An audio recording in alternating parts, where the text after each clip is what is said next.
कृपया आंबेडकरांची राज्यघटना म्हणू नका। हे फार मोठं या देशामधलं षडयंत्र आहे।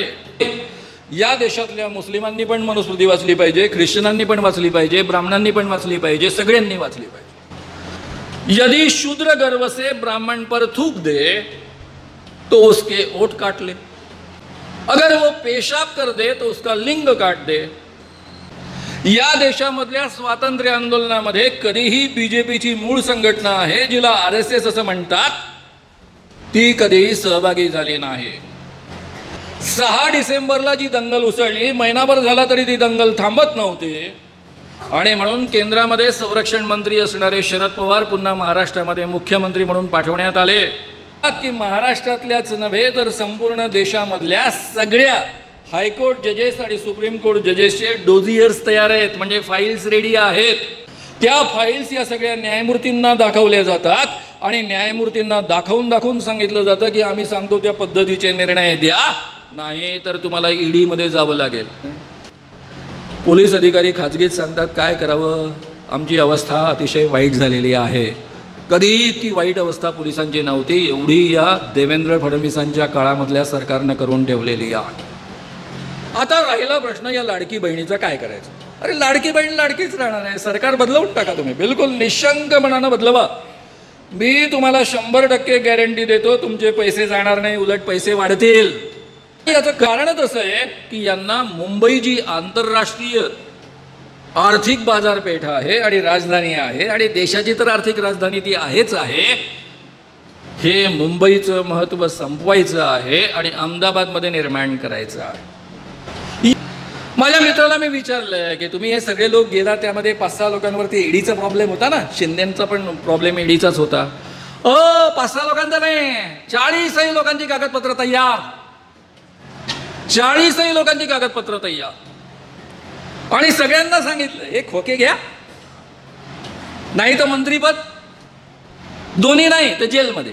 निर्माण केली, आत्मविश्वास निर्माण केला, समतेचं वातावरण निर्माण केलं, म्हणजे जी घटनेमधली पुढची मूल्य आहे ज्याचं आपण फार गर्वाने आज बोलतो, त्या मूल्यांचं खऱ्या अर्थानं रोपण काँग्रेसच्या चळवळीच्या माध्यमातून केलं, हे अतिशय चांगल्या पद्धतीनं आपण समजून घ्यावं। वामनरावजी, मला काँग्रेसवाल्यांना सांगावं लागतं, कृपया आंबेडकरांची राज्यघटना म्हणू नका। हे फार मोठं या देशामधलं षडयंत्र आहे, कारण राज्यघटना आंबेडकरांची याचा अर्थ फक्त ती शेड्यूल कास्ट आणि शेड्यूल ट्राईबची, इतरांची ती राज्यघटना नाही असा त्याचा अर्थ होतो। आणि हे षडयंत्र अतिशय चांगल्या पद्धतीनं 2014 नंतर निर्माण झालं। संविधान दिवस पाळण्याच्या निमित्तानं केंद्रापासनं राज्यांनी प्रचंड पैसा पुरवला आणि त्या संविधान दिवसामध्ये आंबेडकरांची राज्यघटना या पद्धतीचं वातावरण अधिक तीव्रतेनं पसरवण्यात आलं। खरगेंशी जेव्हा माझी भेट झाली त्यावेळेस सगळ्यात पहिले त्यांच्या लक्षात आणून दिलं की तुमच्या तोंडातनं जेव्हा आंबेडकरांची राज्यघटना येते तेव्हा माझं मन कासावीस होऊन जातं। ही राज्यघटना केवळ आंबेडकरांची नाही आहे, कुणाची आहे ती राज्यघटना?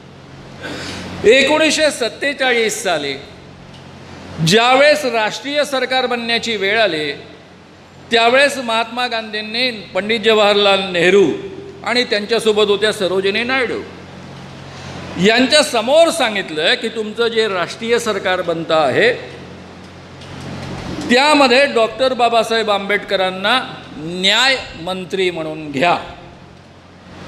खरं म्हणजे आंबेडकरांची विद्वत्ता अर्थशास्त्रामध्ये अधिक होती, त्यांच्या PhDs जास्त महत्त्वाच्या आहे अर्थशास्त्रामधल्या आहेत। त्यांनी अर्थमंत्री नाही म्हटलं, न्यायमंत्री म्हटलं। पुढे ते म्हणाले सध्या आपली राज्यघटना निर्माण होते आहे, या राज्यघटनेमध्ये या माणसाचा वाटा अतिशय मोलाचा असेल आणि आंबेडकर शेवटच्या माणसाला आणि शेवटच्या स्त्रीला, या देशामधल्या प्रत्येक स्त्रीला न्याय देऊ शकेल। त्यावर प्रतिप्रश्न विचारण्यात आला की आंबेडकर तर आपल्या पक्षाचे नाही आहेत, काँग्रेसचे नाही आहेत, मग त्यांना आपण यामध्ये घ्यायची गरज काय आहे? त्यावर महात्मा गांधींनी प्रतिप्रश्न केला की या आपली जी राज्यघटना बनते ती देशाची बनते आहे की काँग्रेसची राज्यघटना बनते आहे? देशाची राज्यघटना बनत असेल तर आंबेडकर त्यामध्ये मस्ट आहेत. आपण नेहमी ऐकत आलेलो असतो, कारण हे दलित चळवळीतल्या पुढाऱ्यांनी प्रचंड नुकसान केलेलं आहे, वस्तुस्थिती मुद्दाम लपवून ठेवून. तुम्ही आजही गुगलवर सर्च करा. मगा आमच्या दशरथी तुमच्या पुढ्यामध्ये जयकरांचं नाव घेतलं. तुम्ही आज गुगल सर्च करा आणि पहा आंबेडकर संविधान सभेवर कुठून निवडून आले. फक्त बंगालचा उल्लेख आढळतो, तुम्हाला जयकरांचा उल्लेख आढळतच नाही कुठे. कारण काय, हे षडयंत्र या देशामध्ये मुद्दाम निर्माण केलं गेलेलं आहे. यामध्ये दोन भेद करायचे. काँग्रेसपासून आंबेडकरांना पूर्णतः तोडून टाकायचं आणि आमचे काँग्रेसवाले एवढे हुशार आंबेडकरांची राज्यघटना असं म्हणतात. ही राज्यघटना, त्यानंतर पुढचे दोन टप्पे मला तुम्हाला सांगितले पाहिजे म्हणजे तुमच्या लक्षात येईल. स्वतः पंतप्रधान बनणारे पंडित जवाहरलाल नेहरू आंबेडकरांच्या घरी जातात, त्यांना रिक्वेस्ट करतात की तुम्ही माझ्या मंत्रिमंडळामध्ये सामील व्हा. आंबेडकरांचं, काँग्रेसचं, गांधींचं, नेहरूंचं पटत नाही, पण नेहरू त्यांना नीट समजावून सांगतात की गांधींनी ही रिक्वेस्ट केलेली आहे आणि आंबेडकर मोठ्या मनानं ती मान्य करतात, कारण त्यांना घटना काय आहे, तिचं महत्त्व काय आहे नीट माहीत होतं. आणि माझ्यासारखा माणूस असेल तर मी शेवटच्या माणसांना आणि स्त्रीला न्याय देऊ शकेल याची त्यांना खात्री होती. आता अडचण अशी होती की आंबेडकरांना भारतीय राज्यघटनेमध्ये सामील होता येत नव्हतं, कारण ऑलरेडी संविधान सभेच्या निवडणुका झाल्या होत्या. त्यामध्ये 389 सदस्य निवडून आले होते. त्यामध्ये आंबेडकर निवडून आले होते बंगालमधनं, जसं आमच्या दशरथ भाऊंनी तुमच्या पुढ्यामध्ये मांडलं. आता अडचण अशी निर्माण झाली की तो संपूर्ण भाग, उरलेले सगळे सदस्य 299 वगळता तो पाकिस्तानमध्ये गेला. जो बंगालमधनं बाबासाहेब निवडून आले तोही भाग पाकिस्तानमध्ये गेला. त्यामुळे भारतीय राज्यघटनेच्या संविधान सभेच्या बैठकीला सुद्धा आंबेडकरांना उपस्थित राहता येत नव्हतं आणि यामध्ये वेगळ्या पद्धतीनं पुन्हा निवडणूक होण्याची शक्यता नव्हती. आणि म्हणून जो क्रम सांगितला तो क्रम लक्षात घ्या. काँग्रेसने निर्णय घेतला, बॉम्बे मतदारसंघामध्ये, त्याला बॉम्बे रिजन असं म्हणायचे, त्यातल्या MR जयकरांना राजीनामा द्यायला लावला. त्या ठिकाणावरनं काँग्रेसने बाबासाहेब आंबेडकरांना निवडून आणलं आणि त्यानंतर डॉक्टर बाबासाहेब आंबेडकर राज्यघटनेमध्ये सामील झाले. त्यानंतर हे निवडून आल्यानंतर जुलैमधली ही घटना आहे. त्यानंतर 15 ऑगस्टला या पद्धतीनं आपल्या देशामधलं सरकार निर्माण झालं. त्यामध्ये बाबासाहेब आंबेडकर अधिकृतरित्या कायदामंत्री झाले आणि त्यानंतर काही दिवसांनी, मला वाटतं 29 ऑगस्टला ड्राफ्टिंग कमिटीचे ते चेअरमन झाले.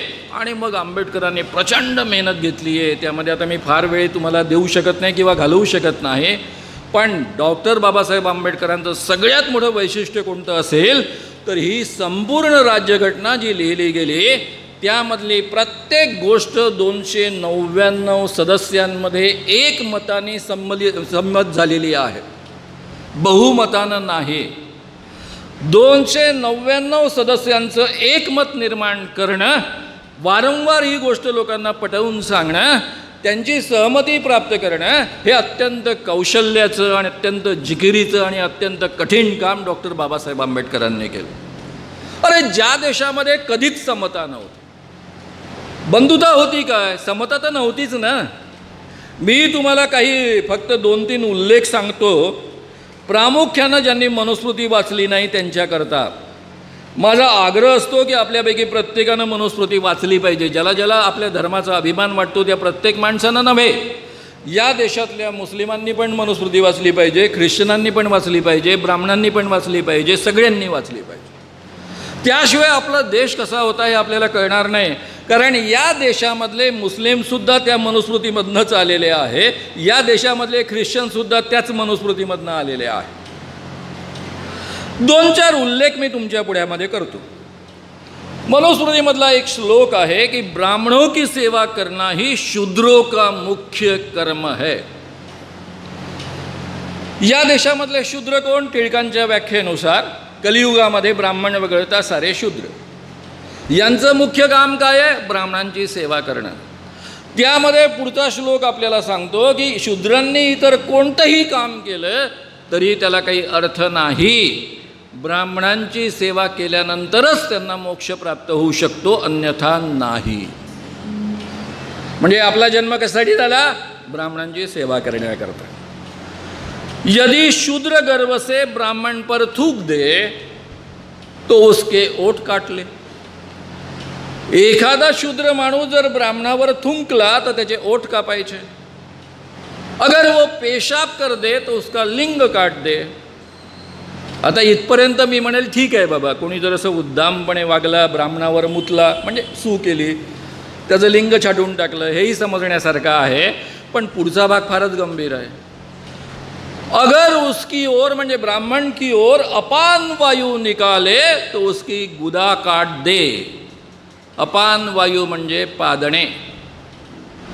आता तुमच्यापैकी कोणीतरी मला गॅरंटी देऊन सांगू शकतं का? जसे मोदीजी छाती सांग, मैं मोदी तुमको गॅरंटी देता हूँ, तशी तुम्ही गॅरंटी देऊ शकता क्या? मैं जिंदगी में कभी किसी के सामने पादूंगा नहीं. पॉसिबल तरी आहे का? शक्य तरी आहे का? त्यावर आपला 100% कंट्रोल असतो का कितीही प्रयत्न केला तरी? आणि ज्याला पाद येतच नाही असा माणूस जगामध्ये असतो काय? आता मला सांगा, समोरचा एखादा ब्राह्मण आला, हा त्याला नमस्कार करतोय आणि तेवढ्यात हा पादला, याची गुदा कापून टाकायची. काय नियम आहे? असले मी केवळ गंमत म्हणून काही नियम तुमच्या पुढ्यामध्ये मांडलेले आहे. पण मित्रांनो, हे अत्यंत गंभीर प्रकरण आहे. त्यानंतर ब्राह्मणाची संपत्ती म्हणजे रिझर्वेशनबद्दल आता आपण बोलतो. कोणी बोलायला लागलं तर सरळ तुम्हाला हे ऐकवता आलं पाहिजे. अरे हे रिझर्वेशन तर आत्ता आले सर्वसामान्य माणसांना. तुम्हाला तर 2500 वर्षापासून एक रिझर्वेशन होतं. राजा ने किसी भी परिस्थिति में ब्राह्मणों की संपत्ति अधिग्रहित नहीं करनी है. काही झालं, दुनिया इकडची तिकडे गेली तरी राजाने कोणत्याही परिस्थितीमध्ये ब्राह्मणाची संपत्ती ताब्यात घेऊ नये. हे रिझर्वेशन 1000 वर्षापासून होतं. बाकी आणखी रिझर्वेशन सांगू का? फार मजेशीर रिझर्वेशन्स आहे. ब्राह्मणांना कितीही लग्न करण्याचा अधिकार आहे. ब्राह्मण स्त्रीसोबत लग्न करण्याचा अधिकार नंबर 1, क्षत्रिय स्त्रीसोबत करण्याचा नंबर 2, शूद्र स्त्रीपर्यंत 4. तो 4 वर्णाच्या स्त्रियांशी लग्न करू शकतो, पण क्षत्रिय ब्राह्मण स्त्रीशी लग्न करू शकत नाही. वैश्य क्षत्रिय आणि ब्राह्मण स्त्रीशी लग्न करू शकत नाही, आणि शूद्र या तिन्ही वर्णांच्या स्त्रियांशी करू शकत नाही. म्हणजे तुम्हाला इतरांच्या स्त्रिया चालतात. एवढंच नव्हे तर पुढचे फार भयानक आहे. प्रत्येक राजाने यज्ञ केल्यानंतर ब्राह्मणाला जी दक्षिणा द्यायची त्यावेळेस दरवेळेस एक स्त्रीदान करायची, असे स्पष्ट उल्लेख मनुस्मृतीमध्ये आहेत.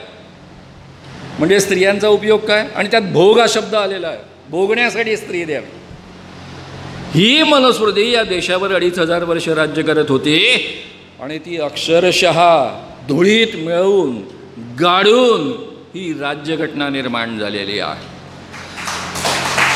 या राज्यघटनेमधली ही जी 4 मूल्य आहेत, समता या देशामध्ये कधीच नव्हती. बंधुता होती का हो? आता मी शेतकऱ्याचा पोरगा आहे, यवतमाळ जिल्ह्यातलाच आहे. माझ्या घरी अख्ख्या गावाला ताक फुकट वाटण्याची प्रथा होती.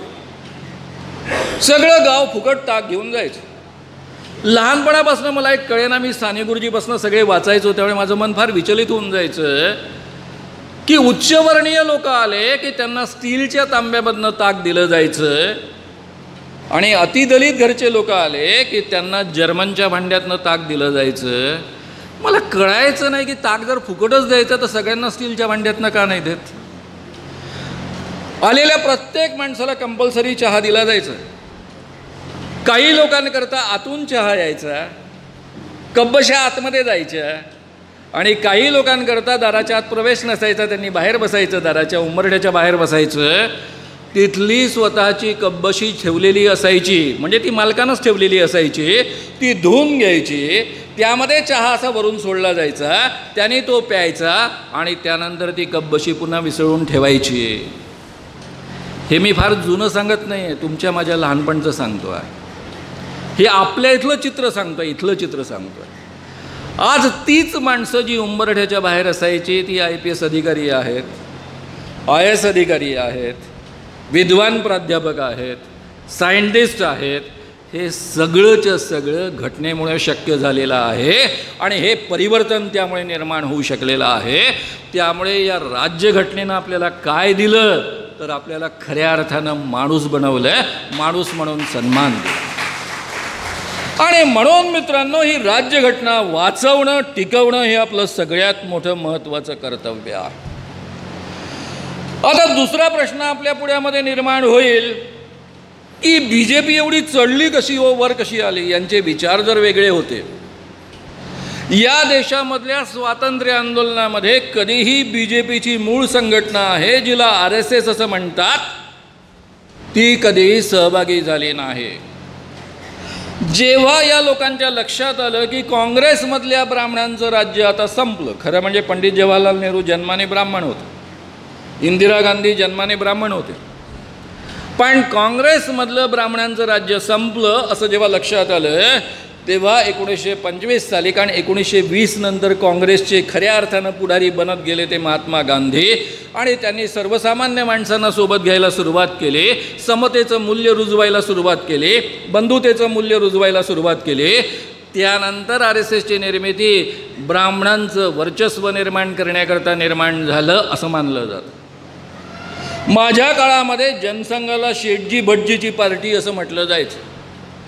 आमच्यासोबत हा जनसंघ आला, जयप्रकाशांच्या नारायणांच्या आंदोलनामध्ये हा सहभागी झाला, जनता पार्टीमध्ये सहभागी झाला, पवित्र झाला, आणि त्यानंतर खऱ्या अर्थानं जनसंघावर चढत गेलेला आहे. जनता पार्टीपासून हा वेगळा झाल्यानंतर त्यांनी BJP, भारतीय जनता पार्टी असं नाव घेतलं.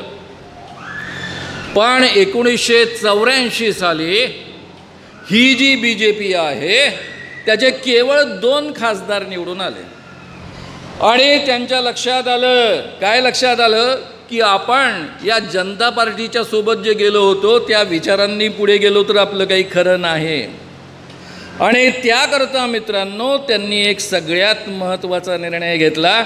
1984 साली त्यांनी एक धर्मसंसद दिल्लीमध्ये आयोजित केली, आणि अयोध्या, मथुरा, काशी लेकर रहेंगे हा नारा सोडला.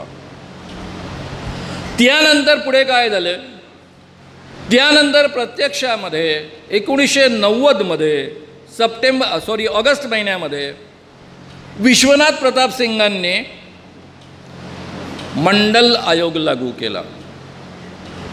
इकडे मंडल आयोग लागू केल्यानंतर त्याला उत्तर देण्यासाठी कमंडल निर्माण करणं म्हणून 1.5 महिन्यामध्ये अडवाणींनी सप्टेंबर महिन्यामध्ये रथयात्रा काढली. ती रथयात्रा सुरू झाली सोमनाथपासनं. त्याची परिणती 1992 मध्ये 6 डिसेंबरला बाबरी मस्जिद पाडण्यामध्ये झाली. बाबरी मस्जिद पाडली गेली आणि देशभरामध्ये दंगली उसळल्या, हिंदू मुस्लिम दंगली, आणि त्यामध्ये 2000 लोक मारले गेले. एकट्या मुंबईमध्ये प्रचंड मोठ्या प्रमाणावर दंगली झाल्या, त्यामध्ये मोठ्या प्रमाणावर माणसं मारली गेली. 900 माणसं एकट्या मुंबईमध्ये मारली गेली.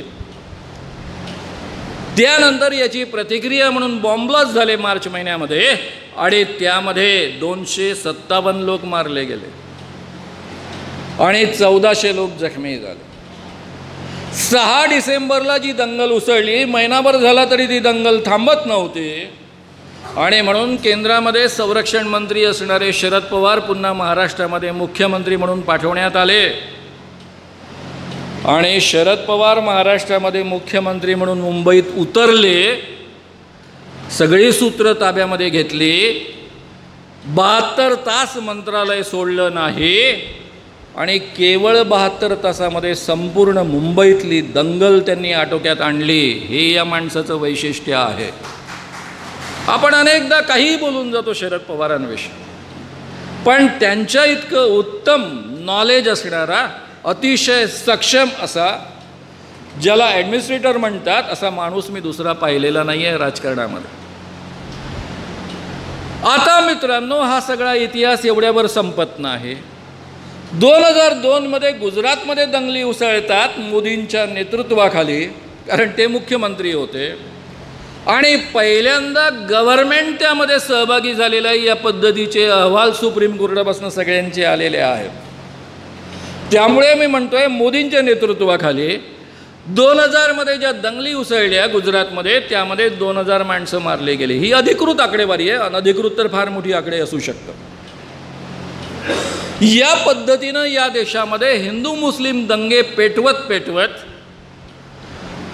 प्रेतांच्या खचावर BJP सत्तेचा सोपान चढत गेलेली आहे. हे आपण कधीही विसरता कामा नये. आपल्या घटनेमधलं अत्यंत महत्त्वाचं मूल्य बंधुता. या देशामध्ये तुम्ही कोणत्याही जातीमध्ये जन्माला आलेला असेल, कोणत्याही धर्मामध्ये जन्माला आलेला असेल, कोणत्याही लिंगामधला असेल, तरी त्याला जशी एका बाजूनं समानता आहे, त्याच पद्धतीनं दुसऱ्या बाजूनं सगळ्यांनी बंधुतेनं वागलं पाहिजे, हा आग्रह आहे. जे गांधींनी इतका प्रयत्नपूर्वक निर्माण केलं या देशामध्ये, आणि त्यातून या पद्धतीची राज्यघटना निर्माण झाली. बहुधा खरगेंनी माझं ऐकलं, अलीकडच्या त्यांच्या अनेक भाषणांमध्ये मी गांधी, नेहरू, आंबेडकर की राज्यघटना असे शब्द ऐकतो आहे. तुमच्या प्रत्येकाच्या तोंडी आले पाहिजे, आणि जे स्वतःला आंबेडकरवादी म्हणतात त्यांच्या पण तोंडी आले पाहिजे. कारण बाबासाहेबांना जर राज्यघटनेच्या कार्यामध्ये सहभागी करून घेतलं नसतं, कारण त्यांना अधिकारच नव्हता, ते पाकिस्तानमध्ये गेले होते, म्हणजे त्यांचं पदच पाकिस्तानमध्ये गेलेलं होतं, तर ते कधीही राज्यघटनेच्या सदस्य म्हणून सुद्धा सामील होऊ शकले नसते, आणि ड्राफ्टिंग कमिटीचे चेअरमन तर बनण्याची शक्यताच नव्हती, आणि एवढी सुंदर राज्यघटना निर्माण होऊ शकली नसती. आणि ज्याला ज्याला थोडं बहुत सरकार कसं चालतं हे माहीत असेल, तर पंतप्रधानांच्या संमतीशिवाय एकही गोष्ट घडू शकत नाही, याची नीट कल्पना असली पाहिजे. म्हणजे या राज्यघटनेमधली ही राज्यघटना ही जी संमत झाली, त्यामध्ये नेहरूंचा अतिशय मोठा वाटा आहे, त्यांचा सहभाग आहे, पाठिंबा आहे, आणि तो सक्रिय पाठिंबा होता, आणि म्हणूनच या पद्धतीची राज्यघटना निर्माण होऊ शकलेली आहे. या BJPला ही राज्यघटना कधीच मान्य नव्हती, कारण त्यांचं तत्त्वज्ञानच विषमतेवर आधारलेलं आहे. आणि म्हणून जेव्हा त्यांच्या हाती पूर्ण सत्ता आली 2014 मध्ये, त्यांनी खरं म्हणजे काय जाहीर केलं होतं? जाहीर केलं होतं की आम्ही सत्तेमध्ये आल्यानंतर विकास करू. विकास कोणाचा केला? केला त्यांनी विकास, केला नाही असं नाही म्हणता येत. त्यांनी विकास केला, तो अतिशय चांगल्या पद्धतीनं विकास केला, तो आपल्या मित्रांचा केलेला आहे. 10 वर्षामध्ये त्यांनी खऱ्या अर्थानं शेटजीचं राज्य आणलं, आणि महाराष्ट्रामध्ये सुद्धा शेटजीचं राज्य आणलं. अडाणींची संपत्ती 2013-14 मध्ये 7.8 अरब डॉलर होती, बिलियन डॉलर्स होती. 7.8 पॉईंट सोडून देऊ आपण, 8 अरब डॉलर होती असं मान. 13-14 मध्ये 8 अरब डॉलर असलेली संपत्ती 2022 मध्ये 262 अरब डॉलर संपत्ती झालेली आहे. 8 वरनं 262, 8-9 वर्षामध्ये इमॅजिन नाही करू शकत. आणि त्यातली 2 वर्ष कोविड काळातली आहेत, जेव्हा माणसं घराच्या बाहेर पडू शकत नसत अशा अवस्थेतली आहेत. तरी यांची संपत्ती मात्र वाढत होती. यांनी आपल्या मित्रांची संपत्ती प्रचंड वाढवली. आज देशामध्ये कधी नव्हे एवढी प्रचंड मोठ्या प्रमाणावर विषमता निर्माण झालेली आहे. या देशामध्ये 1% लोकांकडे या देशामधली 40% संपत्ती आहे, आणि देशामधल्या 50% लोकांकडे केवळ 3% संपत्ती आहे. म्हणजे या देशातली जी 50% जनता आहे, 70 कोटी जनता आहे, तिच्याकडे केवळ 3% संपत्ती, आणि 1.40% जे लोक आहेत त्यांच्याकडे या देशातली 40% संपत्ती. एवढ्या मोठ्या प्रमाणावरची विषमता निर्माण केलेली आहे. आणि म्हणून 80 कोटी लोक या देशामधले सरकारी धान्यावर जगता येत नाही, तर ते उपासमारीनं केव्हाच मेले असते अशी परिस्थिती आहे. तर शेटजींचं राज्य तर यांनी प्रयत्नपूर्वक निर्माण केलेलंच आहे. एवढंच नव्हे तर आमची अख्खी मुंबई आणि धारावीचा प्रकल्प अडाणीला ज्या पद्धतीनं बहाल केलेला आहे, त्यातले तपशील तुमच्या पुढ्यामध्ये मी मांडत बसलो तर मला वेळ लागेल, म्हणून मी मांडणार नाही, फक्त एकच उल्लेख करतो. त्यांना त्याच्या मोबदल्यामध्ये जो FSI दिलेला आहे, तो ठीक आहे, FSI दिला म्हणजे काय, पूर्ण मुंबईमध्ये कंपल्शन केलेलं आहे की मुंबईमध्ये कोणत्याही बिल्डरने कुठेही जर बिल्डिंग बांधायची असेल तरी त्याला अतिरिक्त FSI पाहिजे असेल, त्याच्याकडे स्वतःचा जरी असेल इतरांचा जरी असेल तरी 55% FSI हा अडाणीकडनं कंपल्सरी घेतला पाहिजे. याचा दुसरा अर्थ काय होतो मित्रांनो? याचा दुसरा अर्थ असा होतो की अडाणी ठरवेल मुंबईच्या इमारतींच्या किंमती काय असतील ते. अख्खा देश अडाणीला विकून टाकलेला आहे. राहुल गांधी म्हणतात अडाणी केवल चेहरा है, उसके पीछे तो और किसी का चेहरा है. त्यामुळे लोकांनी शब्द काढायला सुरुवात केली, मोदाणी, अडाणीला मोदाणी असं म्हणतात. त्यामुळे मित्रांनो एका बाजूनं प्रचंड असमानता या देशामध्ये निर्माण झाली. हा केवळ प्रश्न नाही आहे कोणाचा, केंद्राचा. महाराष्ट्रामध्ये काय घडलं तिकडे पण मी तुमचं लक्ष वेधून घेणार आहे. प्रत्यक्षामध्ये मोदींनी सारा देशच विकायला काढला. आता आपला एखाद्या जमीनदाराचा पोरगा असतो, त्याला आपण देवटा पोरगा म्हणतो. स्वतः तो आपल्या बापाची संपत्ती तर वाढवूच शकत नाही. मग तो काय करतो, छान छोकी करत असतो, इकडे तिकडे हिंडत असतो, आपल्या बापाच्या जमिनी विकत असतो. 1 एकर वावर या वर्षी विकलं, 10 एकर वावर 2 वर्षात विकलं, या पद्धतीनं त्याचं चालू राहतं. तसं नेहरूंनी अत्यंत प्रयत्नपूर्वक ज्या सरकारी कंपन्या जाणीवपूर्वक या देशाला उभं करण्यासाठी निर्माण केल्या, ज्यांना नवरत्न कंपन्यांपासून अनेक कंपन्या असं आपण शब्द दिलेले आहेत, त्या सगळ्या यांनी विकायला सुरुवात केली. सरकारचे एअरपोर्ट्सपासून सरकारचे बंदरं, जहाजं म्हणजे पाण्याची बंदरं, विमानाची बंदरं सगळी मोदींना बहाल करायला सुरुवात केली. या माणसानं अख्खा देश विकला. एखादं दिवटं पोरगं ज्या पद्धतीनं वागतं त्या पद्धतीनं हे वागतायत. बरं हे फकीर आहेत, झोला लटका के आए लोग झोला लटका के जाएंगे. झोला लटकने वाला माणूस, त्यांची कार आहे ती 12 कोटीची आहे. गॉगल घालतात तो 1.5 लाखांचा आहे. अंगावर जो ड्रेस घालतात, सूट आहे तो 10 लाखांचा आहे. आणि दिवसातनं किती बदलतात याची आपल्याला कल्पना आहे.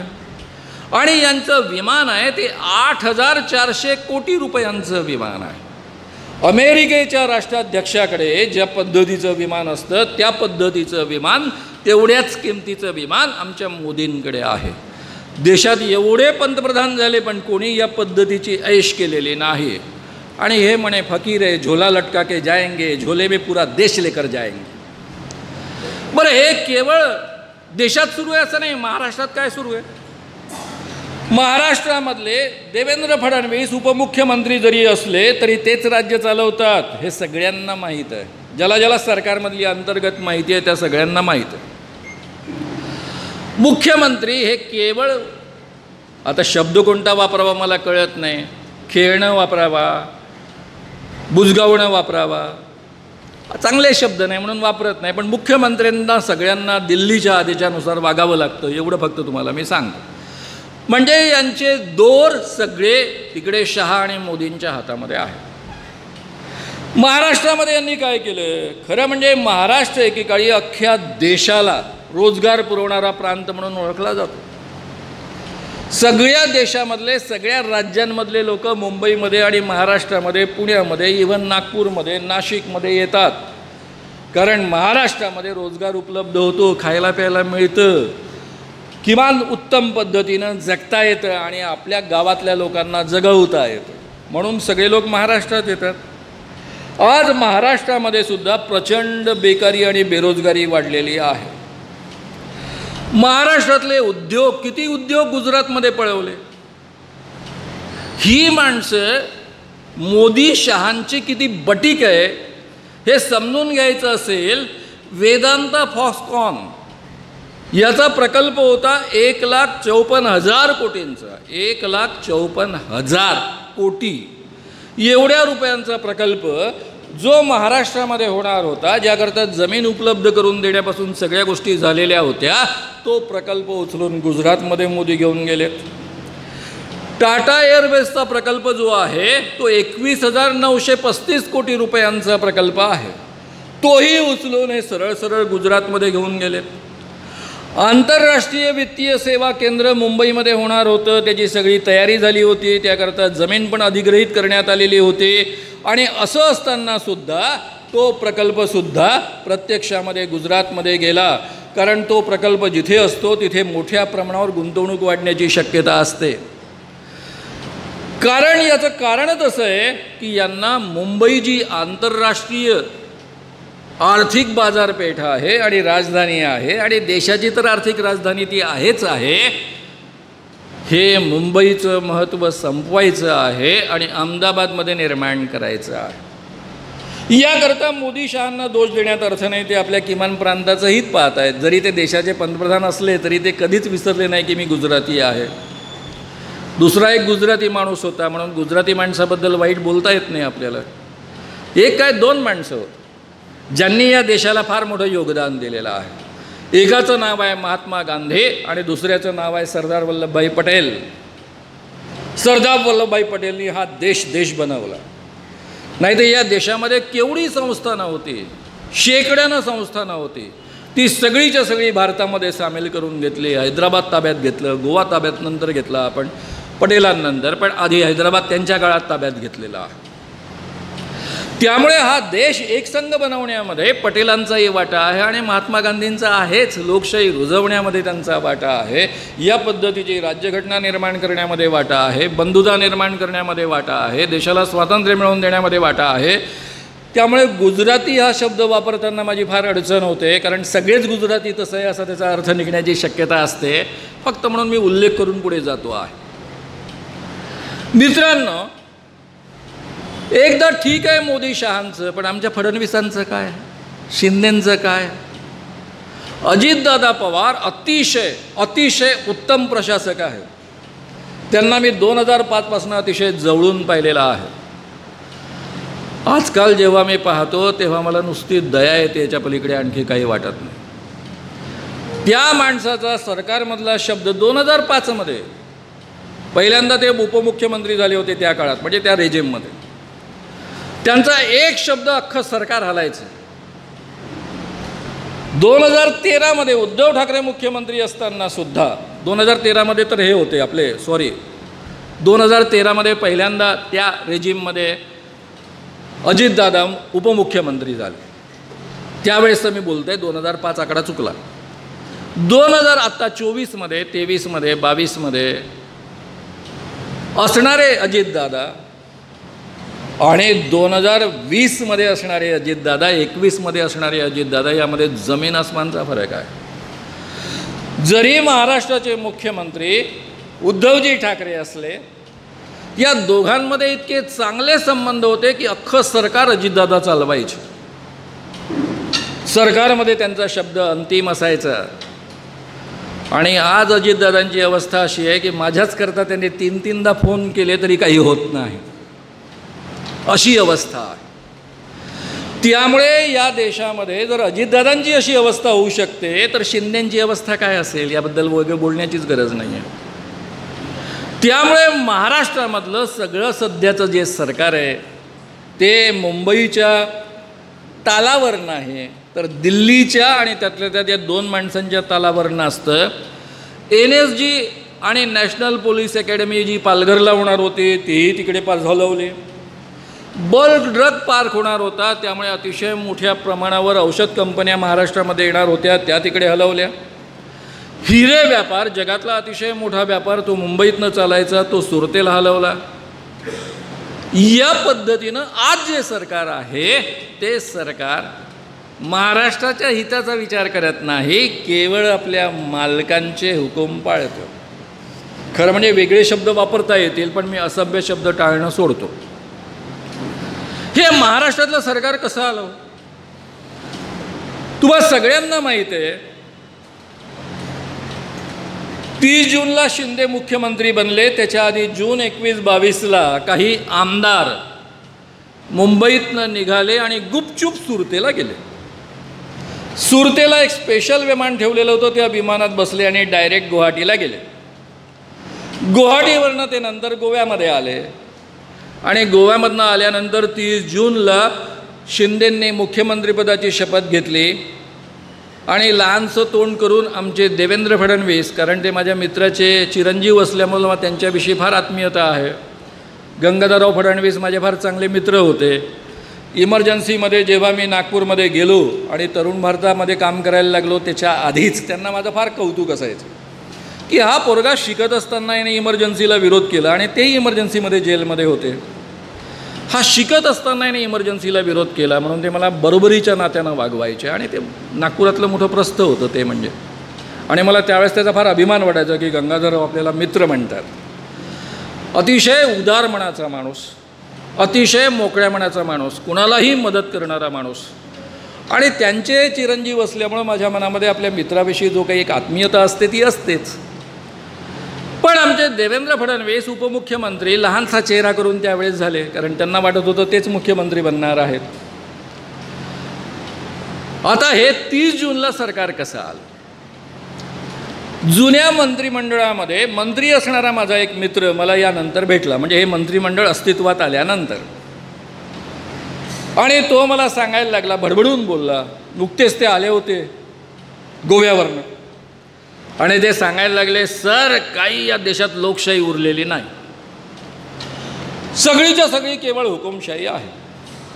आम्ही गेलो होतो ना तिकडे गुवाहाटीला, हॉटेलमध्ये कोंडून ठेवलं होतं आम्हाला, बाहेर पडायची सोय नाही, रात्रंदिवस आसाम पोलिसांचा पहारा,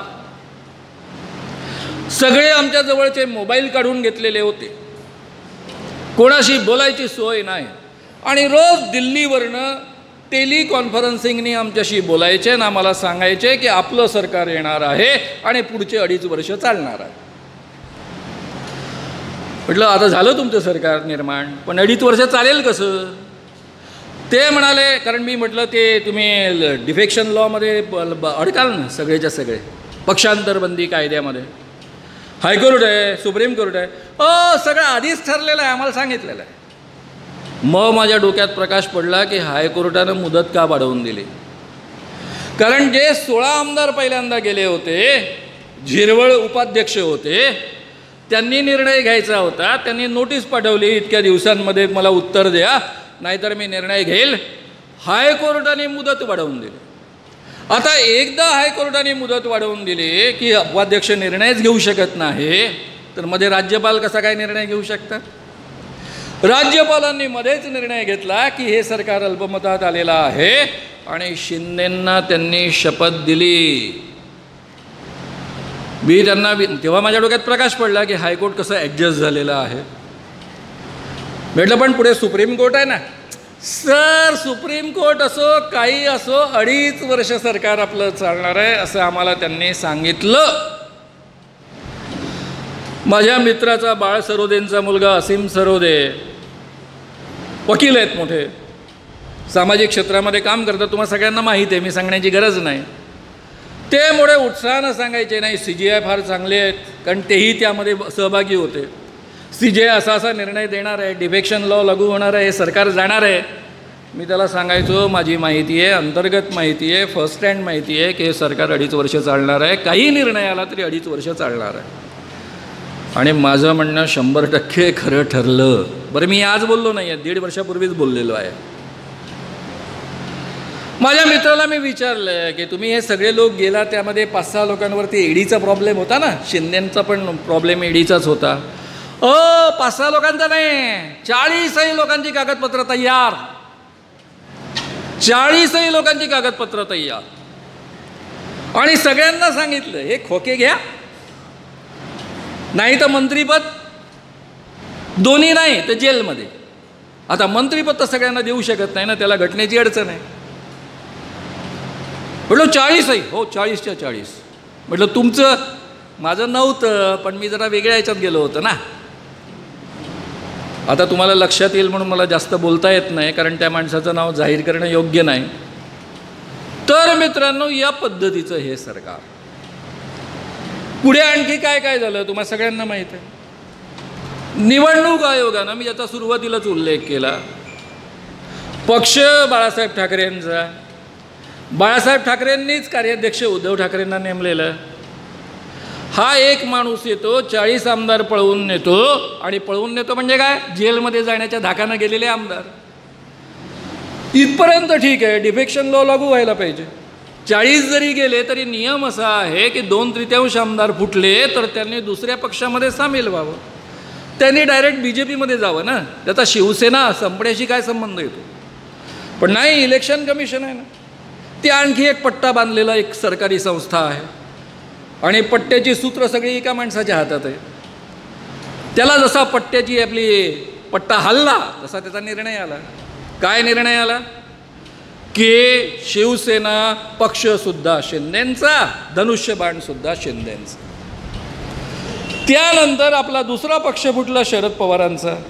त्या पक्षाचे अध्यक्ष मला सांगत होते सुरुवातीला फुटला त्यावेळेस, सर आम्हाला माहीत आहे की आमचा पक्षसुद्धा जाणार आहे, आमच्या पक्षाचं निवडणूक चिन्हसुद्धा जाणार आहे, आणि पक्षाची सगळी गंगाजळीसुद्धा जाणार आहे, ती तिकडे गेलेली आहे. हायकोर्टाच्या आणि सुप्रीम कोर्टाच्या केसेस कशा लढायच्या हा आमच्या पुढ्यामध्ये आज प्रश्न आहे.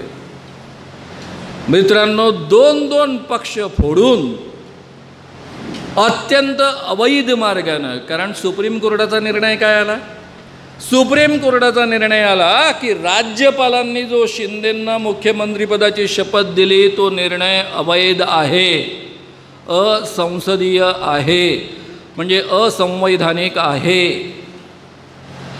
त्यानंतर त्यांनी जो प्रतोद नेमला होता तोही निर्णय असंसदीय आहे. याचा अर्थ काय झाला, operation 100% successful but patient died. एवढं जर अवैध आणि इल्लिगल सरकार निर्माण झालं तर ते बरखास्त नाही करायचं. नाही, आम्ही काय करू, उद्धव ठाकरेंनी राजीनामा दिला. अरे उद्धव ठाकरेंनी राजीनामा दिला तर काय फरक पडला, असंवैधानिक सरकार आहे ना, बरखास्त करा, पुन्हा निवडणुका घ्यायचा आदेश द्या ना. मग खऱ्या अर्थानं या देशामध्ये आणि महाराष्ट्रामध्ये घटना पाळली गेली असते. पण घटनेची वासलात केवळ राजकारण्यांनी लावली नाही तर आमच्या न्यायमूर्तींनी सुद्धा लावलेली आहे. ज्यांच्यावर राज्यघटनेच्या सुरक्षेची जबाबदारी आहे त्यांनी पण लावलेली आहे. हे केवळ मी बोलत नाही आहे, प्रशांत भूषण नावाचे सुप्रीम कोर्टाचे वकील आहेत, त्यांनी जाहीररित्या स्टेटमेंट केलं. तुम्हाला यूट्यूबवर ते आजही ऐकायला मिळेल, ऐका ते. त्यामध्ये ते म्हणतात की महाराष्ट्रातल्याच नव्हे तर संपूर्ण देशामधल्या सगळ्या हायकोर्ट जजेस आणि सुप्रीम कोर्ट जजेसचे डोजियर्स तयार आहेत, म्हणजे फाईल्स रेडी आहेत, आणि यापैकी कुणाला केव्हा आतमध्ये टाकायचं याच्या सगळ्या फाईल्समध्ये यंत्रणा तयार आहे. त्या फाईल्स या सगळ्या न्यायमूर्तींना दाखवल्या जातात, आणि न्यायमूर्तींना दाखवून सांगितलं जातं की आम्ही सांगतो त्या पद्धतीचे निर्णय द्या, नाही तर तुम्हाला ईडीमध्ये जावं लागेल. ईडीची भीती किती असते तुम्हाला माहीत आहे का? कदाचित आपल्यापैकी काही लोकांना कल्पना नसेल, कदाचित काँग्रेसच्या पुढाऱ्यांना थोडी बहुत असेल. मला एक गंमत मी सांगतो. आमचे एक पत्रकार मित्र आहेत, टाइम्स नावचे, त्यांचं नाव तुम्हाला सगळ्यांना माहीत आहे. त्यांच्यावर मुंबई पोलिसांनी केस दाखल केली, त्यांना जेलमध्ये टाकलं, आणि सुप्रीम कोर्टाने सुट्टीच्या दिवशी भर दुपारी कोर्टामध्ये येऊन त्यांना जमानत दिली. नाव तुम्हाला सगळ्यांना माहीत आहे. पुढे हा प्रश्न विचारण्यात आला त्या पोलीस कमिशनरला. मुंबई पोलीस कमिशनर महाराष्ट्रातलं नंबर 2चं पद, DG नंतर मुंबई पोलीस कमिशनर ही पोस्ट असते. आणि त्यांनी उत्तर दिलं की मी काही करणार नाही, कारण ज्या दिवशी मी अर्णब गोस्वामीला अटक केली त्याच दिवशी मला दिल्लीवरनं फोन आला आणि मला डायरेक्ट फोनवर सांगण्यात आलं ईडी में जाना है क्या, कुछ नहीं करने का, नहीं तो ईडी में अंदर जाओगे. आता मला सांगा, महाराष्ट्रातल्या DG नंतरची नंबर 2ची पोस्ट असणारा एवढा मोठा IPS अधिकारी जर ईडीला एवढा घाबरत असेल तर बाकीच्यांची कथा काय. या ईडीच्या माध्यमातून हे सगळं सरकार आलेलं आहे. म्हणजे अजित पवार तिकडे जाणं असतील, त्यांच्यासोबतचे 40 आमदार असतील. आता 40ही आमदारांची कागदपत्र तयार होते की नाही मला माहीत नाही, पण उद्धवरावांच्या 40ही आमदारांची कागदपत्र तयार होती हे तर मी फर्स्ट हँड ऐकलेलं आहे. या ईडीला घाबरला नाही आमचा एक बहादर पत्रकार मित्र संजय राऊत. नाही घाबरले, नाही झुकले, गेले जेलमध्ये, 100 दिवस काढले. कशाच्या आधारावर त्यांना पाठवलं होतं? त्यांनी आपल्या एका जवळच्या नातेवाईकाकडनं 25 लाख रुपये घेतले, व्हाईटमध्ये घेतले, बँकेमध्ये घेतले, बँकेतनंच पुन्हा काही महिन्यानंतर त्यांना पैसे परत केले 25 लाख, आणि त्याच्या आधारावर ईडी. आता यामध्ये गुन्हा कोणता आहे?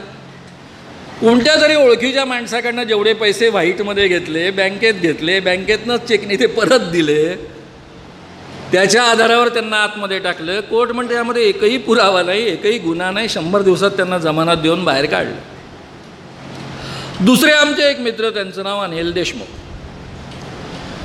अनिल देशमुख, मी वगैरे आम्ही एका कार्यक्रमात होतो. वडेट्टीवार पण त्या कार्यक्रमामध्ये होते, विरोधी पक्ष नेते. नितीन गडकरी पण असणार होते त्या कार्यक्रमाला.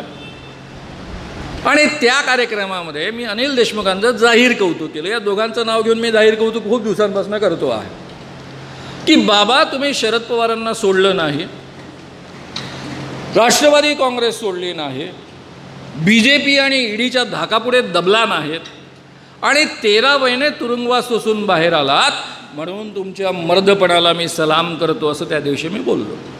त्यावेळेस मला वस्तुस्थिती माहीत नव्हती. मला एवढंच वाटत होतं की या माणसाने एवढी हिंमत दाखवली, शरद पवारांना या वयामध्ये सोडलं नाही, राष्ट्रवादी सोडली नाही, ईडी पुढे दबले नाही. मग त्यांनी मला खाजगी भेटीमध्ये डिटेल्स सांगितले, ते फार भयानक आहेत. ते म्हणाले, आता देवेंद्र फडणवीसांचं नाव बाहेर आलेलं आहे, पूर्वी मी नाव नाही घ्यायचो, त्यामुळे आता नाव घ्यायला हरकत नाही आहे. त्यांचा माणूस आला, त्या माणसाने फोन दिला, त्या फोनवर देवेंद्र फडणवीस बोलत होते. ते म्हणाले, मी तुमच्याकडे 4 ॲफिडेविट पाठवलेले आहेत, त्यावर सही करा आणि ते नीट ॲफिडेविट करून मला द्या. पहिलं ॲफिडेविट होतं उद्धव ठाकरे यांनी मातोश्री या बंगल्यावर बोलावलं आणि इतके कोटी रुपये गोळा करण्याचा मला आदेश दिला.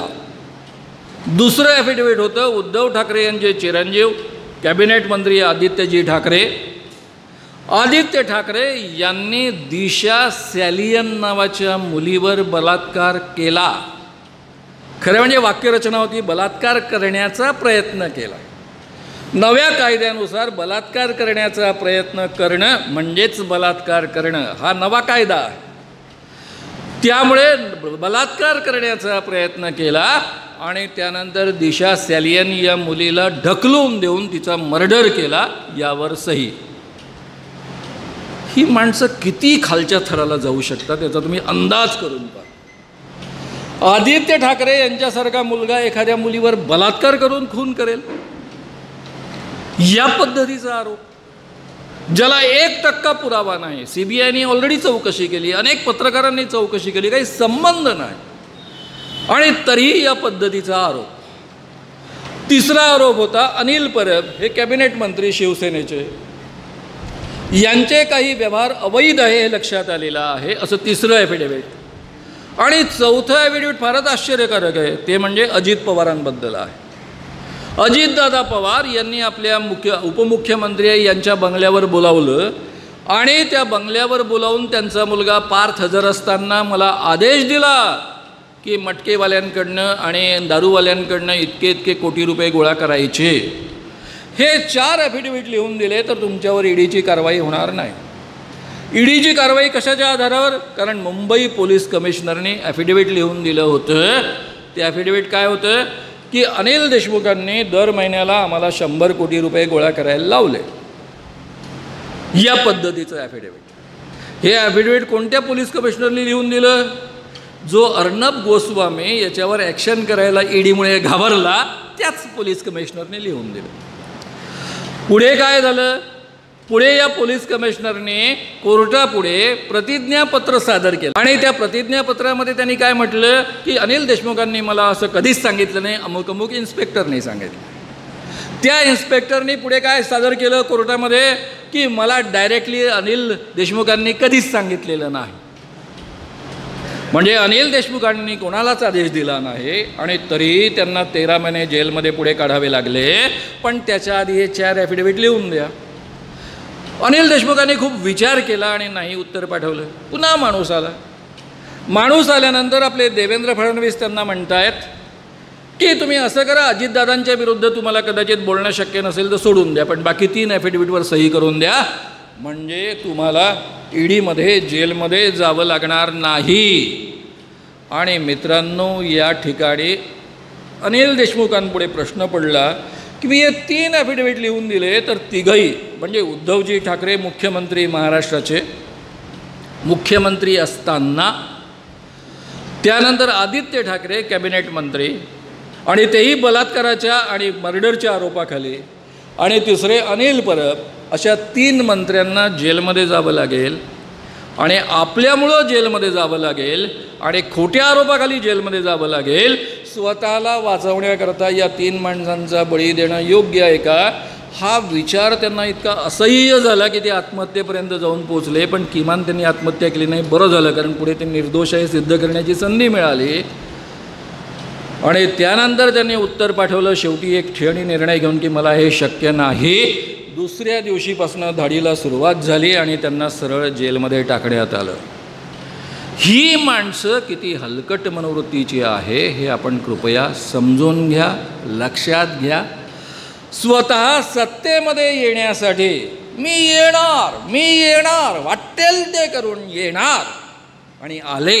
बरं, स्वतःच्याच तोंडाने जाहीररित्या सांगितलं 2 पक्ष बुडून मी कसा आलो. बरं, बायकोनं पण सांगितलं कसे लपून छपून हुडी घालून डोक्यावर काय वापरून गॉगल लावून कसे जायचे गुपचूप ते पण सांगितलं, बायकोनं पण सांगितलं. ही माणसं कोण्या मनोवृत्तीची आहेत? अशा माणसांच्या हाती आपला महाराष्ट्र द्यायचा? शाहू फुले आंबेडकरांचा, संत ज्ञानेश्वर संत तुकारामांचा महाराष्ट्र द्यायचा?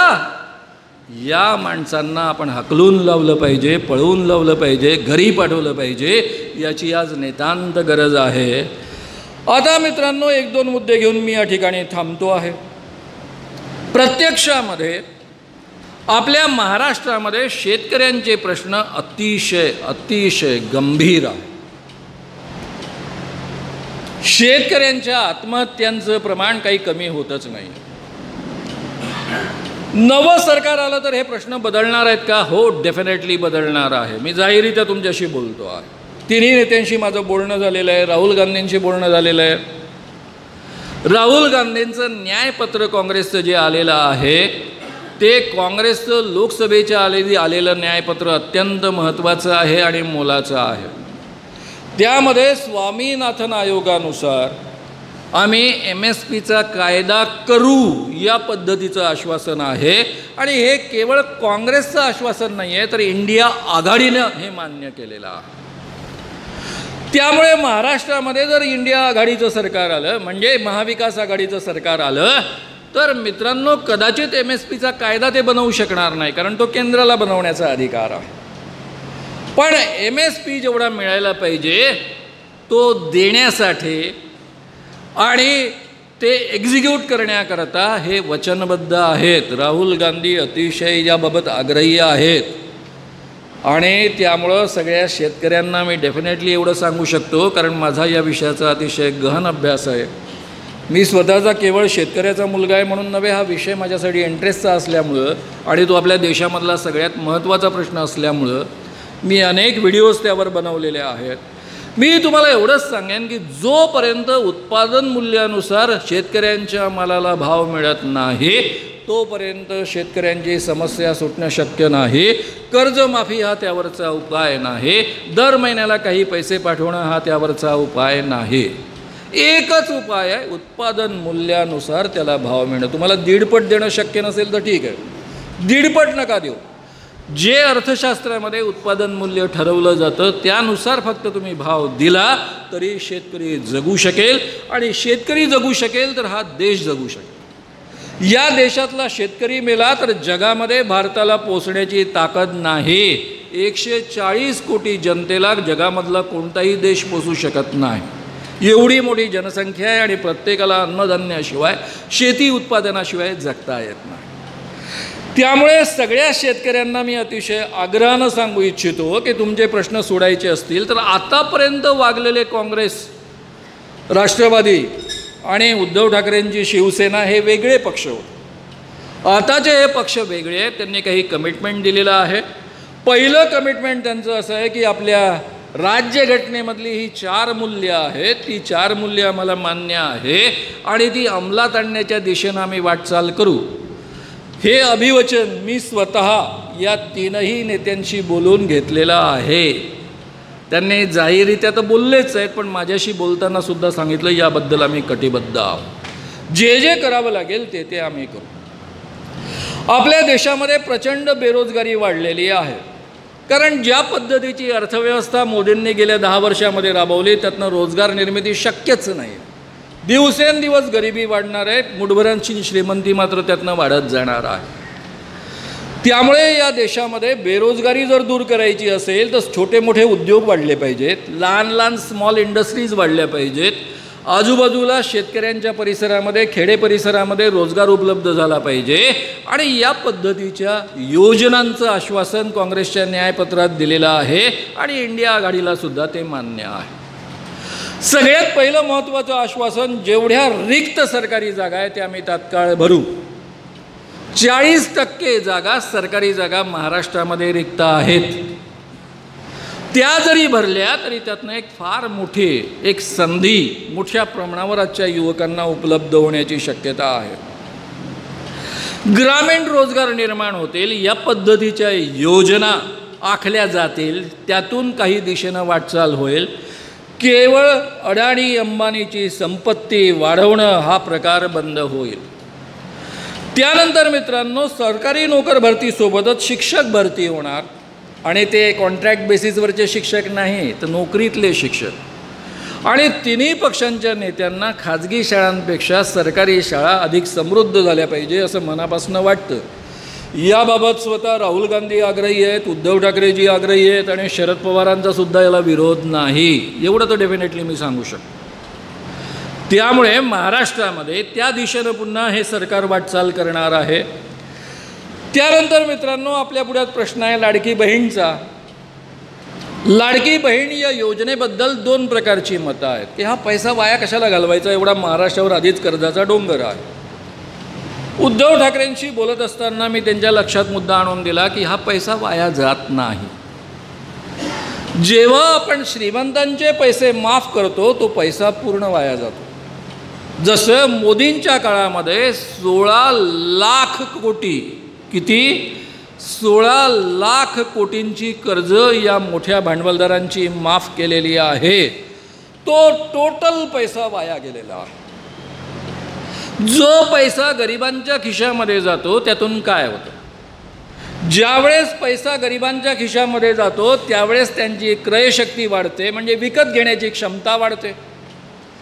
ते त्या पैशाचा उपयोग काही गोष्टी विकत घेण्याकरता करतात. कपडे विकत घेतात, भाज्या विकत घेतात, फळं विकत घेतात, छोट्या मोठ्या गोष्टी विकत घेतात आणि त्यातून छोटे छोटे रोजगार वाढायला लागतात, त्यातून रोजगार वाढतो. जेव्हा एखादा श्रीमंत माणूस कोट्यवधीचा कारखाना काढतो तो केवळ नफ्याकरता कारखाना काढत असतो. आणि आजकालची टेक्नॉलॉजी इतकी वाढली आहे, पूर्वी आपल्या देशामध्ये मिश्र अर्थव्यवस्था वापरली जायची, त्यावेळेस मोठी टेक्नॉलॉजी ज्यामध्ये माणसं कमी लागतील अशी वापरण्यावर बंदी असायची, परवानगी नाही मिळायची, कारण प्रत्येक मशीन आयात करण्याकरता परवानगी घ्यावी लागायची सरकारची. आज असल्या काही अडचणी नाही आहे. आजच्या काळामध्ये कमीत कमी माणसांमध्ये जास्तीत जास्त नफा मिळवण्यासाठी भांडवलदार कमीत कमी रोजगार उपलब्ध होतील या पद्धतीची यंत्रणा विकसित करतात आणि त्यामुळे कोट्यवधी रुपये, हजारो कोटी गुंतवूनसुद्धा फारसे रोजगार निर्माण होत नाही. पण तोच पैसा जर गरिबांच्या खिशामध्ये गेला तर छोटे मोठे रोजगार मोठ्या प्रमाणावर निर्माण होतात. त्यामुळे लाडकी बहीण योजनेमध्ये जे 1,500 रुपये दिले त्याच्यावर मी मुळीच टीका करणार नाही. फक्त टीका मी दुसऱ्या गोष्टीकरता करेल. आमचे काही अत्यंत विद्वान आमदार आहेत. एक आमदार आहे, त्यांचं नाव आहे महेश शिंदे.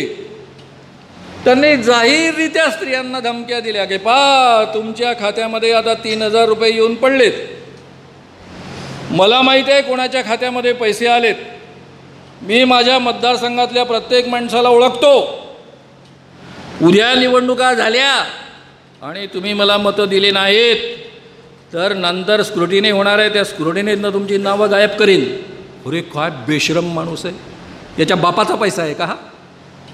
सरकारचा पैसा आहे ना. सरकारचा पैसा म्हणजे जनतेचा पैसा आहे. एका बाजूनं तुम्ही लाडकी बहीण म्हणता आणि लाडक्या बहिणीला धमक्या देता, मला मत नाही दिलं तर तुझा पैसा काढून टाकेन, मला असं नाही केलं तुझे भाऊबीजीला दिलेली ओवाळी काढून टाकेन. बेशरमपणाची हद्द, हे यांचं हिंदुत्व. दुसरे एक आमदार आहे, आमचे जवळचेच आहे आमदार, माझ्या मित्राचा पुतण्या आहे, रवी राणा. काय धमकी दिले, तुम्ही जर मला मत नाही दिलं तर पैसे परत घेईन.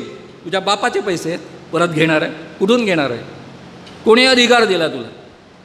अरे मंत्र्याला पण अधिकार नाही आहे परत घ्यायचा पैसे, तर तू तर साधा आमदार आहेस. या पद्धतीच्या धमक्या. आणखी एक ते दिवटे आमदार आहेत, त्यांचं नाव राणे, तुम्हाला माहीत आहे. अरे धमक्या देतात जाहीर येते. मला अधूनमधून पोलीस नोटीस देत असतात, असं करायचं नाही, लोकांच्या भावना दुखवणारं बोलायचं नाही. मी पोलिसांना खूप जाडतो, त्यांचा पगार काढतो, राज्यघटना काढतो, तुम्ही कोणाच्या नोकरात काढतो, सगळं काढतो. पोलिसांनी नोटीस दिली की मी खूप जापत असतो, पण ते बिचारे मला वारंवार नोटिसा देतात. मी त्यांच्यापुढे प्रश्न उभा करतो की मी गेली 52-53 वर्ष भाषणं देतो आहे. अंधश्रद्धा निर्मूलन या विषयावर किमान 10,000पेक्षा अधिक व्याख्यानं दिली. माझ्या एका तरी व्याख्यानावर पोलीस केस झालेली आहे का आजपर्यंत? एक तरी व्याख्यान माझं कधी उधळलं गेलेलं आहे का? मी जर कायदा मोडून बोलणारा असतो तर आजपर्यंत इतके वर्ष मला लोकांमध्ये जाऊन बोलता आलं असतं का? तुम्ही अशी कशी मला नोटीस देता? नाही सर, ते नियम आहे. मग नियम वापरा ना. मग ही नोटीस जरा आमच्या देवेंद्र फडणवीसांना द्या. मी आजच बोलतो आहे सर, आर पाटलांच्या काळात त्यांच्या तोंडावर सांगायचं की सरकार कोणाचं एकदा डिक्लेअर करा ना, तुम्ही गृहमंत्रीने असं डिक्लेअर करा, सनातन संस्था गृहमंत्री असं एकदा जाहीर करा, कारण ते तक्रारी करतात आणि तुमचं पोलीस मला नोटीस देतं. नाही हो, त्याच्याकडे लक्ष नका देत जावं, ते असं असतं नुसतं आपलं नियम. तुमच्याबाबत नियम पाळतात का? उद्या आर पाटलांना नोटीस आली, येऊ द्या बरं. देवेंद्र फडणवीसांना नोटीस आली, येऊ द्या बरं. आता मी कधीही कोणाचा अपमान न करता बोलत असलो तरी मला नोटीस पोलीस देतात. आणि इकडे आमचे नितेश राणे डायरेक्ट पोलिसांसमोर, हे किती पोलीस आहे? 100 पोलीस. आपण किती आहे? आतमध्ये घुसलो तर एकेकाचं थोबाड फोडून काढू. जाहीर आहे, व्हिडिओ उपलब्ध आहे. पण आमचं पोलीस काहीच करत नाही, शेपट्या घालून बसलेला आहे. पण डायरेक्ट तुम्हाला सांगतात कायद्याने हा मोठा गुन्हा आहे. 2 प्रकारचा गुन्हा आहे. कोणत्याही नागरिकाला तुझं थोबाड फोडतो या पद्धतीनं संबोधणं हाच गुन्हा आहे. आणि त्यातल्या त्यात पोलीस, सरकारी अधिकारी त्यांना या पद्धतीचं कोणी म्हणत असेल तर मोठा गुन्हा आहे. आणि तुम्ही काहीच करत नाही. पोलीस अधिकारी खाजगीत सांगतात काय करावं, आमची अवस्था अतिशय वाईट झालेली आहे. कधीही इतकी वाईट अवस्था पोलिसांची नव्हती, एवढी या देवेंद्र फडणवीसांच्या काळामधल्या सरकारनं करून ठेवलेली आहे. त्यामुळं मित्रांनो, यांना आपण हकललंच पाहिजे. आता राहिला प्रश्न या लाडकी बहिणीचा काय करायचं. अरे लाडकी बहीण लाडकीच राहणार आहे, सरकार बदलवून टाका तुम्ही, बिलकुल निशंक मनानं बदलवा. मी तुम्हाला 100% गॅरंटी देतो, तुमचे पैसे जाणार नाही, उलट पैसे वाढतील.